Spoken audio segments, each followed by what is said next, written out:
Hello, my name is Sam O'Bannon. I direct our food center here at Two Lakes. Hey, this is the intake volunteer position. So we're gonna walk through, it's gonna be a little longer of a video, but it's very important because there's some small details I want you to know. First thing you'll ever do as an intake volunteer, you're gonna make sure that whenever clients arrive, your first stop is at the front desk of our food center. So here at the front desk, you're gonna find out who is the client that you're about to call back to intake.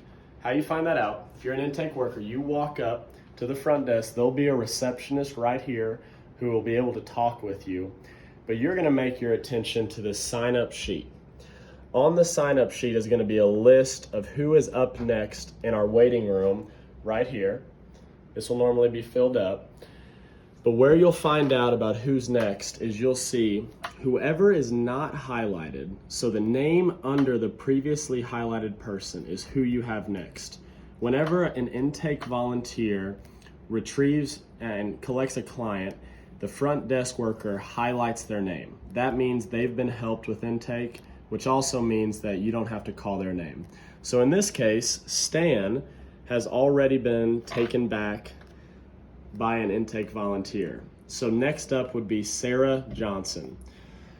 So your job as the intake volunteer would be to say to the crowd, whoever is sitting here, you would call out for Sarah. Sarah would say, hey, I'm here. Then from there, you would take Sarah back to intake. And so from here, you can kind of see where the path comes in. You're at the front desk station, but then you walk back to our 2 intake rooms. And for right now, we're gonna be in this first intake station. So as the volunteer, you're gonna sit behind the desk. Sarah would then sit in one of these 2 chairs. And this is gonna be the setup. So from here, I just wanna talk about exactly what you have here at your station. So you're gonna have a computer. This is gonna be where you log in Sarah and her information. This is gonna be where you actually input her services she's receiving today. And we're going to talk in just a second about that software. You also have we call it the orange tray, but here is where you have a ton of pens, you have Post-it notes, and every Wednesday there's going to be little bits of scripture that you have in here that you can lay out on the intake desk for any client to take at their choice. And then also you have your shopping lists. So here, what you'll see is there's 3 different shopping lists. They're color-coded with the 1 to 2 person household. This is if, as you're putting them in, you see that they're a household of 1 or a household of 2. This is the shopping list they'll get. And so on, 3 to 4 person shopping list and 5 or more in a household. You have all 3 right here at your station. Also right here, you have a printer for any paperwork you need to print off. And then right here, we'll talk about in just a second, these are the income guidelines that we have at our food center in Spanish and English. This will show based off household size if a client is eligible to receive certain foods at our food center. If that doesn't make sense, that's okay. We're gonna explain that in just a second. Thank you. All right, so the next step, once you and your client have sat down at the intake station, we're gonna give kind of a point of view look at what it looks like to walk through with a client. So your client will be sitting right here, you obviously in the chair, and you'll open up the computer, and from here, you'll go straight to Google Chrome at the bottom. You can see where my mouse is at, right here. This will open up the Google page. Our program that we use to input clients is called Link to Feed. Link to Feed should be in the search history right here underneath the search tab. You'll click on that. And as it pops up, the information should already be saved, so you should just have to log in. If it is not, please talk to either me as the food center director or a volunteer who's in this role, and we'll get it figured out. Then you log in. So from there, you're on the home page. Once you get to this home page, you'll then ask whoever is sitting in front of you as the client, you'll ask for their ID and their proof of residency.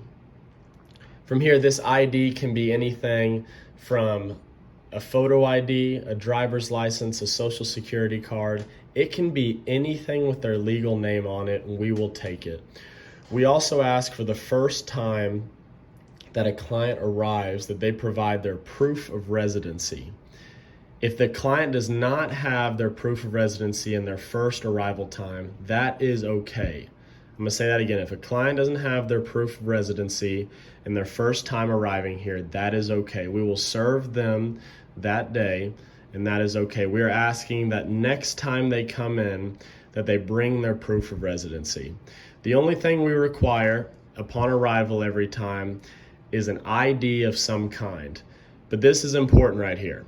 If a client has already brought their ID and you have checked them in as a client at our food center, and they don't bring their ID next time, if they don't bring their ID on their 8th visit, if they don't bring their ID in every time they come in, we will still serve them. So it does not matter once they brought their ID in, if they don't bring it in, we will still serve them. We don't make this very obvious, as we want clients to remember to bring this important ID, but we will serve a client regardless if they have already brought their ID in and they forget to do so every time after. So I hope that makes sense. So from the dashboard right here, we're gonna talk today quickly about a returning client. So this isn't a new client. This is a client that has been at our food center, who has gone through our new program, and they're getting food this week. Attached in the information you should have received to get these links, there'll be another link for a client that is new at our food center and the steps that follow that in a document. Please, we need you to read that document carefully, as this video only covers a returning client at our food center. The other link will show a new client and the process it takes on this program here. So for a returning client, what you'll see is this will be your home page. You'll click on dashboard, and this will be it right here. So from there, you're gonna scroll down to the search bar right here, where my mouse is hovering over. So once you're here at this tab, we'll go ahead and type in a returning client that said we could use their name in this video. Her name is Carla Carter. So we'll type in her name as she's sitting in front of you.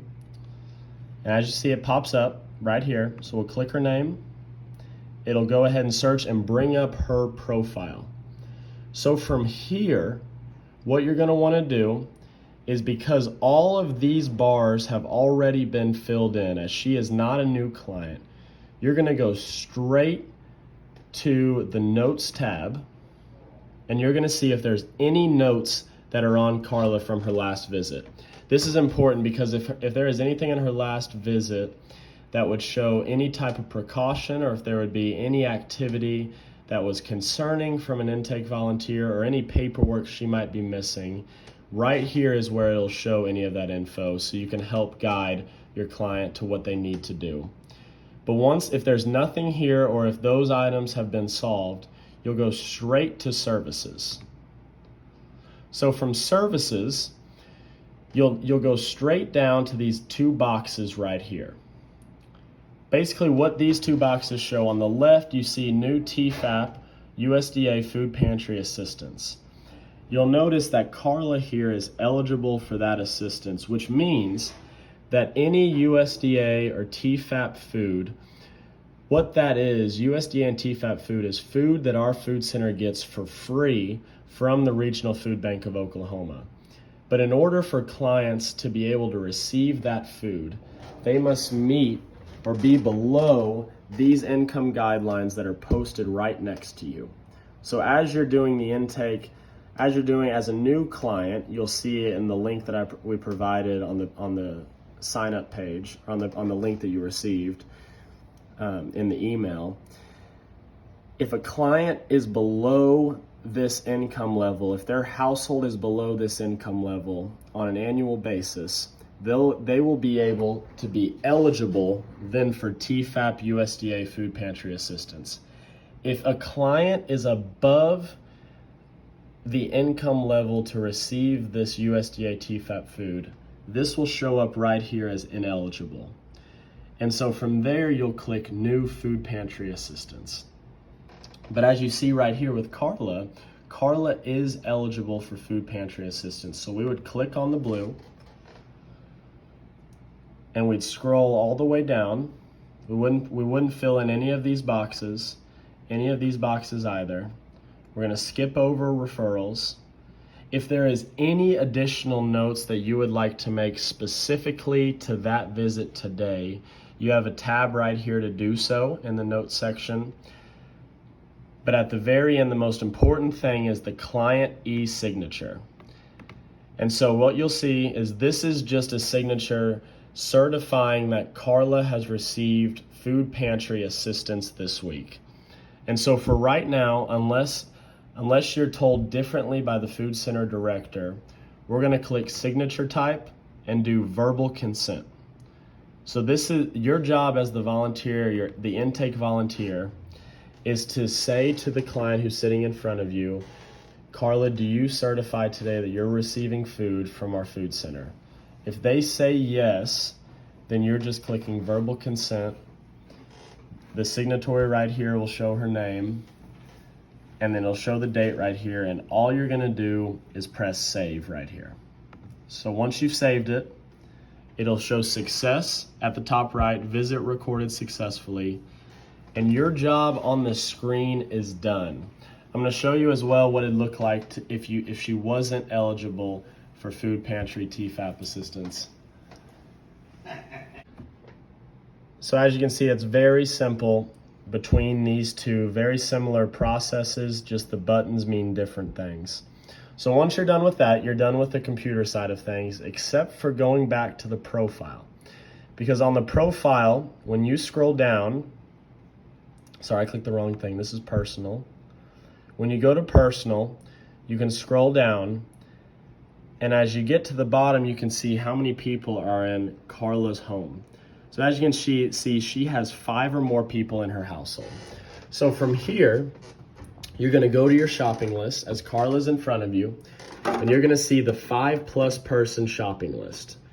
There you're gonna take both of them. Taking both is important because both of these, one is for Carla as she shops on the other side, but the other is for her shopper helper that's accompanying her as she walks around our grocery side.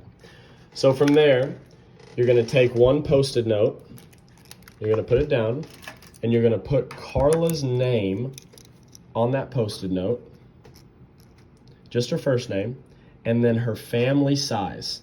So you're gonna put 5. From there, you're gonna take the Post-it note off, you're gonna put it on top of the first shopping list, and then from there you can have Carla follow you as you take both of the shopping lists to the front of the food center, and from here you're gonna put it straight in the shopping list holder at the front as it possibly can be. Because what we want to do is we want to put the next available shopper at as the front as possible. As you can see, there's many holders for them.